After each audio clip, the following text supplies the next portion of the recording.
to get certain you will achieve it, you must believe in yourself.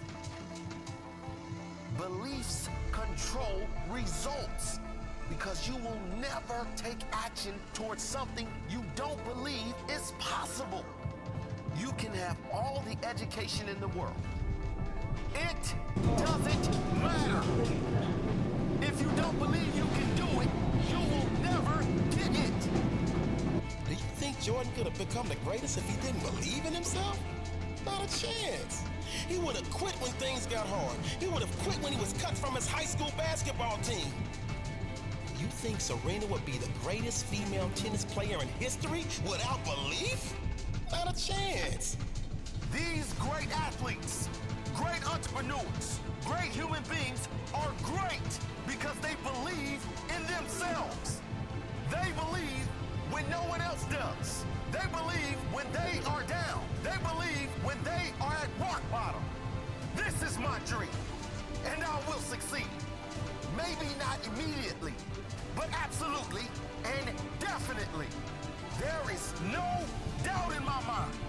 This goal I have, this dream I have, I will get it. I will. I will. I will. Beliefs control your results because you will never take action towards something you don't believe is possible. In order to succeed, you must believe. In order to believe you're good enough, you must be good enough. If you're not there yet, get to work. Work! Work! Work! Until you get to the place where you know you will make it. No doubt! No doubt! I will make it! I will get it! I will have it! Work on your weaknesses until they become your strengths. Work on your flaws until they become your fire.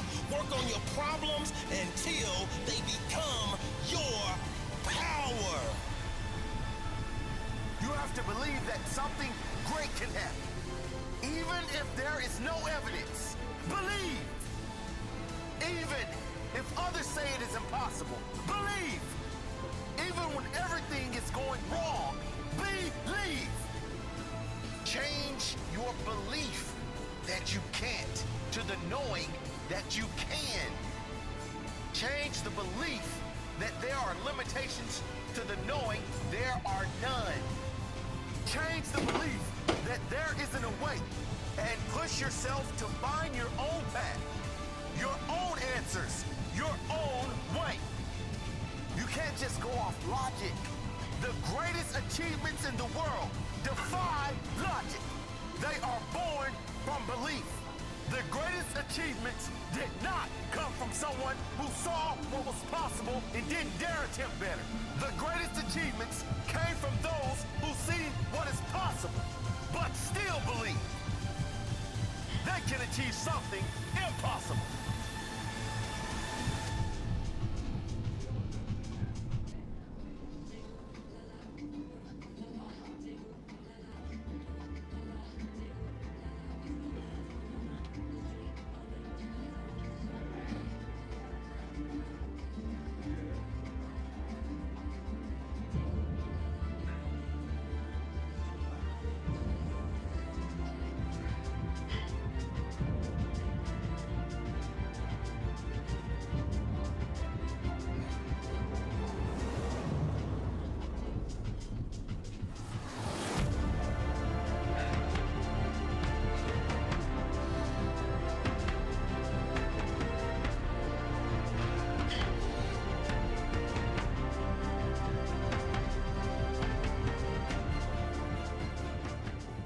Never let someone's perception of you become your reality.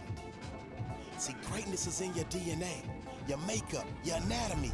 I call it blasphemy when they say you can't succeed. You can, you will, and you must achieve. All you gotta do is grind hard and believe in yourself. You were born to be spectacular, so never let the spectators or haters get you sidetracked.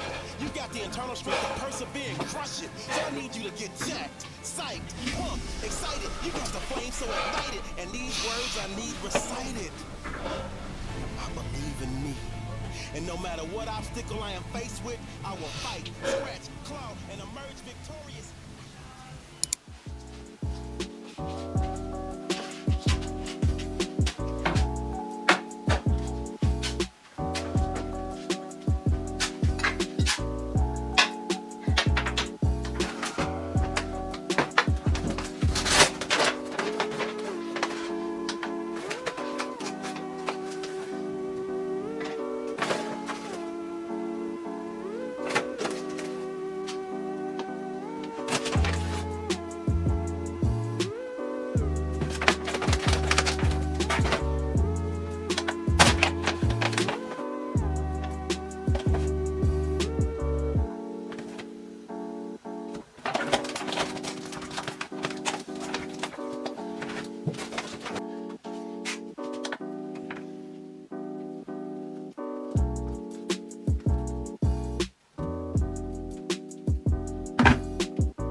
Good morning. Subax wanaagsan dhammaantiin rag iyo dumarba. Horta saaka subaxii waxaan ku kalahay gymkii oo mataqaanay cardio soo sameeyay. Soo kalena subax walba waxaan isku dayaa amina gymkan tago amina mataqaanay banaanka u baxo soo lugayo. Marka saaka subax markaan soo kacay roob fara badan ayaa daayay marka maan tagin mataqaanay banaanka uma bixin oo maan soo lugayn gymka ayaan labada tagay oo cardio aan ku soo sameeyay. Markaan banaanka u baxo soo lugaynayo 30 daqiiqo ayaan soo lugeeyaa. Saaka markaan gymkan tagayna 20 daqiiqo ayaan soo sameeyay oo cardio. Horta sababtan banaanka ugu baxo soo lugaya ama gymkan u tago oo mataqaanay cardio aan u sameeyaa wax kale ma aha. Waxa weey horta cardio waxay ka caawinaysaa maskaxan iyo jidhaan iyo caafimaad ahaanba inaad on point aad ahaato. Soo kale markay noqoto cardio waxay ka caawinaysaa dheefshiidka calooshaada inuu aad iyo aad u wanaagsanaado. Soo kale markaad gymka joogto ee aad cardio aad samaynayso calooshaada maran jidhkaaga faatka ku jira ayaad energy u isticmaalaysaa oo aad gubaysaa. Marka waa sababtan u sameeyo cardio subax walba. Soo kale markay noo noqoto subax walba ama guriga ama gymka waxaan ku sameeyaa inaan jidhkan kala furfuro. sababtan jidhkan u kala furfuro wax kala ma ahay waxa weeye waxaan rabaa dhaawaca jidhkayga ku iman kara inaan ka hortago. Adiguna waad ku samayn kartaa gymka iyo gurigaba labadaba. Waayo marka dhowr sano kor waxaan xasuustaa garabkoo kale markay noqoto, lugta jilibkoo kale markay noqoto, gacantoo kale markay noqoto, xabadkoo kale markay noqoto in mataqaanaa dhaawacyo fara badan ay soo gaareen. Markaas dhaawaca imaanaya si aad uga hortagto waa muhiim inaad jidhka aad kala furfurto. Markaas subax walba taa waan sameeyaa. soo kale subax walba waxaan isku dayaa inaan iyadana soo kale calooshaan sameeyo laakiin caloosha shalay tole ayaan sameeyey habeennimadii markaa saaka maan samayn maalin dhaaf baan iyada u sameeyaa laakiin markay noqoto cardio iyo sidoo kale markay noqoto jidhka inaan kala furfuro labadaas subax walba waan sameeyaa markaas waxaanan tagaa jiimka ama banaankaan u baxaan soo lugeeyaa calooshayda oo madhan mar kasta markaas markaan kasoo noqdo jiimka ama banaankaan kasoo noqdo soo lugeeyo ayaan quraacdaa haddaba quraacdan ku quraacdaa subax walba horta waa isku mid waayo cuntadan ku quraacdaa subax walba waa cunto mataqaana nafaqo leh faa'iido leh energy fara badan uu ku jiro soo kalena dhadhan leh marka quraacdan saakan ku quraacday waxay ka koobnayd waxa weeye bariis shiidan iyo mataqaana whey protein iyo soo kale fruit bay ka koobnayd manga ah iyo xabad mataqaana muusa iyo soo kale sabiib iyo soo kale malab intaas cuntadaydu ka koobnayd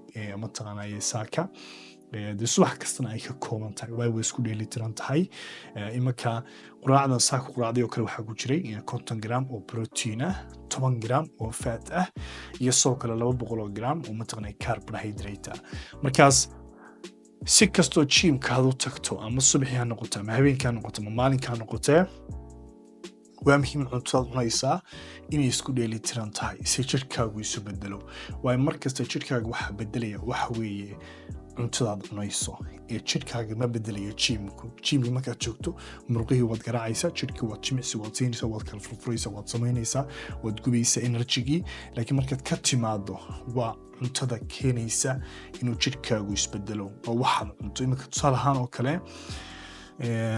haddii aad waad ila aragtay subaxii oo kale tusaale ahaan oo kale markaad soo kacdo ama galbihii oo kale ama habeenkii oo xilliga doontaa noqoto markaad cunto aan nafaqo aan lahayn mataqaanayay waxaad dareemaysaa daal waxaad dareemaysaa caajis waxaad dareemaysaa inuu enerjigaagu hooseeyo imakada hadda anugu aan idila hadlayo enerjigaagu ma hooseeyo ma dareemayo caajis ma dareemayo mataqaana inaanan waxba qaban karin dee taana waxa u sabab waxa weeye waa dee jimicsigan soo sameeyey cardio iyo soo kale jirkaan soo kala furfuray iyo soo kale cuntadan hadda ku quraacday taasaa keenaysa mataqaana inuu enerjigaagu wanaagsanaado jirkayguna uu isbedelo adigana soo kale waa muhiim inaad mataqaana taa ka fikirto waayo taasaa keenaysa inuu jirkaagu isbedelo maalin kasta isbuuc kasta bil kasta waayo cuntadu waa muhiim cuntaduna waa muhiim inay ka koobnaato protein carbohydrate iyo fat saddexdaaba cuntadu inay ka kooban tahay dee haddana waxa weeye sanad cusub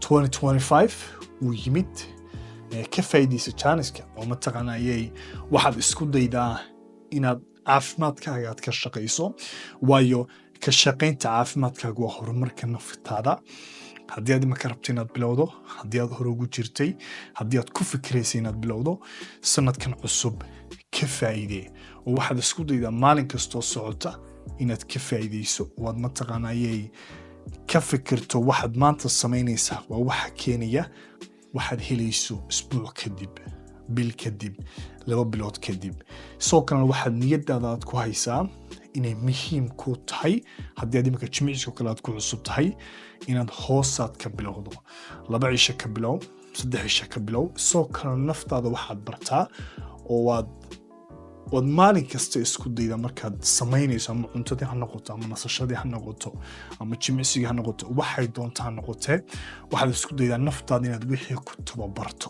hoosna aad ka bilowdo qaladka ugu badan ee mataqaanayay aan ku arkaa waxa weeye markuu sanad cusub yimaado ama mataqaanayay markii muddo qof ka maqnaada jimicsiga uu dib ugu soo noqdo waxaa badanaa dadka ugu badan aan ku arkay sameeyaan waxa weeye inuu qofku markaba full ku galo ama 100% wuxuu u sameeyo uu isiraahdo mataqaanayay 5 cisho sameey jimicsiga ama 6 cisho sameey isbuucii cuntadii sax wax walba mataqaanay adkee marka ugu horeysa waxaad niyadii ku haysaa haddii aad full aad ku gasho mataqaanay naftii cadibta bilowga way kugu adkaanaysaa inaad waqti dheer aad wado markaas waxaad ka bilowday imika jimicsiga oo kale markay noqoto haddii aad imika ku cusub tahay sanad cusubna uu hadda dhashay in aad xoogga saarto 2 cisho isbuuci inaad ka adkaato hebel wuxuu samaynayo heblaayo waxay samaynayso mataqaanaya saaxiibka wuxuu ku leeyahay waalidkaagu wuxuu ku leeyahay ha dhegaysanin